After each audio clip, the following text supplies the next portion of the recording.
നല്ലൊരു ഇസ്ലാമിക കുടുംബമാണ്. ഒരു യുവാവാണ് ഇത് എഴുതിയിട്ടുള്ളത്.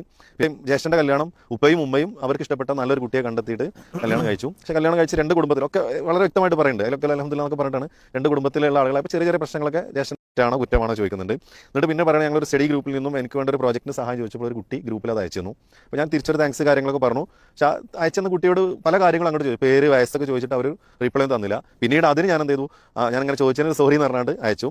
പിന്നീട് മറ്റൊരു അവസരത്തിൽ ആ കുട്ടി എന്ത് ചെയ്തു, ഈ ഗ്രൂപ്പിൽ തന്നെ ഒരു പ്രൊജക്റ്റിന് അവരുടെ താല്പര്യത്തിന് വേണ്ടിയിട്ടൊരു ഹെൽപ്പ് ചോദിച്ചപ്പോൾ ഞാനത് നൽകി. അപ്പോൾ പല കാര്യങ്ങളും നിരന്തരം ചോദിച്ചപ്പോൾ ആ കുട്ടി പ്രതികരിച്ചു. അപ്പോൾ എനിക്ക് മനസ്സിലായ ഒരു പെൺകുട്ടിയാണ്.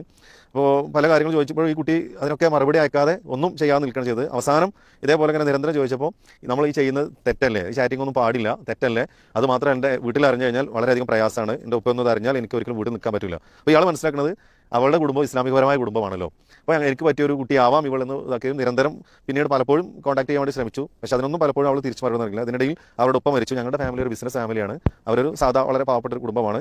പിന്നീട് അവളുടെ ഒരു ഫോട്ടോ അയച്ചു തരാൻ പറഞ്ഞപ്പോൾ അത് അയച്ചു തന്നു. വേറെ ഞങ്ങളൊന്നും ചെയ്തിട്ടില്ല. ഇങ്ങനെ ഈ ഒരു കുട്ടിയെ ഞാൻ വിവാഹം കഴിക്കുകയാണെങ്കിൽ ഇതൊരു പ്രേമ വിവാഹമാകുമോ, അതിൻ്റെ തെറ്റും കുറ്റവും ഉണ്ടാവോ എന്നുള്ളൊരു ചോദ്യമാണ് ഈ സഹോദരൻ മുന്നിൽ വെച്ചത്. നമ്മൾ ഇതിൽ നിന്ന് വലിയൊരു തത്വം നമ്മൾ മനസ്സിലാക്കാനുണ്ട്. അതായത് തെറ്റായ ഏതൊരു കാര്യമാണെങ്കിലും അതൊരാൾക്ക് ചെയ്യണമെന്നുണ്ടെങ്കിൽ അതിനൊന്ന് നോർമലൈസ് ചെയ്ത് മനസ്സ് കൊടുക്കണം. അതൊരു വലിയൊരു പ്രശ്നമാവാത്ത രൂപത്തിൽ. അതാണ് സയ്യന ലഹും ഷൈത്താനു അഅമാലഹും എന്ന് പറയുന്നത്. പിശാച് അവരുടെ പ്രവർത്തനങ്ങൾ അലങ്കാരമാക്കി കാണിച്ചു കൊടുത്തു. നിങ്ങൾ ഏതൊരു തെറ്റ് ചെയ്യുന്ന വ്യക്തിയെയും വിളിച്ച് സ്വകാര്യമായി ചോദിച്ചാൽ ആ തെറ്റിൽ നിലനിൽക്കുന്നതിന് അയാൾക്ക് എന്തുണ്ട്, ചില ന്യായങ്ങൾ പറയാനുണ്ട്. അതാണ്. അപ്പോൾ അതിലൊരു മദ്യപാനിയെ നിങ്ങൾ വിളിച്ചാൽ പൂർവ്വം അയാൾ പറയും, ഞാൻ എന്താണ് ഒരു പക്ഷേ ഒരു ആത്മഹത്യയിലേക്ക് പോകേണ്ട സമയത്താണ് ഞാൻ മദ്യപാനത്തിലേക്ക് വന്നത്. അപ്പോൾ നിങ്ങളുടെ അഭിപ്രായത്തിൽ ഞാൻ ആത്മഹത്യയിലേക്ക് പോകലായിരുന്നു അതോ മദ്യപാനത്തിലേക്ക് വരലായിരുന്നു നല്ലത് എന്നൊരു അഡ്വൈസ് ചോദിക്കുമ്പോൾ ചിലപ്പോൾ എന്ത് ചെയ്യും, നമ്മൾ തന്നെ പറഞ്ഞു പോകും, അത് ആത്മഹത്യ ഒഴിവായിട്ടുണ്ടെങ്കിൽ നല്ലത്. ആത്മഹത്യയും മദ്യപാനവും അല്ലാത്ത പരിഹാരങ്ങളുണ്ട്.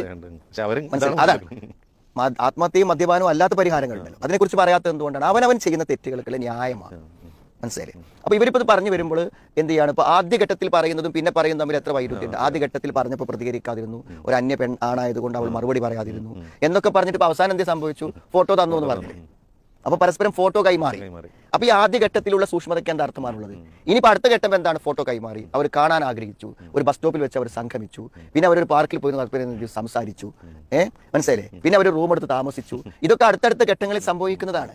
അപ്പോൾ സത്യത്തിൽ ഇതൊക്കെ അറിയാവുന്ന ആളുകൾ ചെയ്യുമ്പോൾ എന്താണ്, സാധാരണ ഇതൊന്നും വിവരമില്ലാത്ത ഒരു ക്യാമ്പസ് പ്രണയത്തെ വേണമെങ്കിൽ നമുക്ക് എന്ത് ചെയ്യാൻ പറ്റും, അറിവില്ലാത്ത ആളുകളുടെ പ്രേമം എന്ന് പറയാം. ഇത് വളരെ കാര്യങ്ങൾ അറിയുന്നവരെന്ന് ഇവർ പറയുമ്പോൾ ഇവരിൽ ഒരിക്കലും ഇത് സംഭവിക്കാൻ പറ്റില്ല. പിന്നെ ഇവർ ചോദിക്കുന്ന സംശയം എന്താ വെച്ചാൽ, ഇതൊരു പ്രേമമാണോ? ഇത് പ്രേമം തന്നെയാണ്.